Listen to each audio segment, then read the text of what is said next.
It wasn't always easy, and it was sometimes embarrassing. I knew that I was going through an education system, and I knew that I could read, I could write, I could speak, I could work, but I was still there asking for help, and I felt very embarrassed about it. But still, Patty says she pushed on, and each week lined up at her local church, grateful to have some place to turn to in her time of need. There was just determination all the time. It's not always going to be hard. It's not always going to be hard, and we always have to, I just always told my kids, you gotta keep on going and just stay determined and stay focused. It was that determination that got Patty where she is today. Years after first stepping foot in her church's food pantry, Patty's pantry is now full.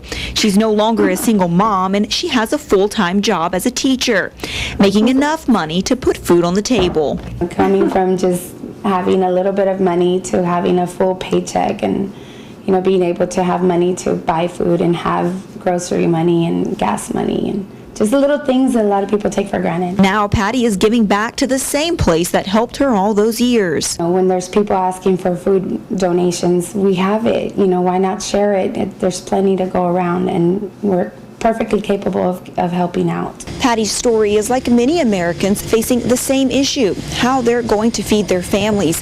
The Foodbank Rio Grande Valley says they feed at least 25,000 families a week, and that number is drastically higher than it was 5 years ago.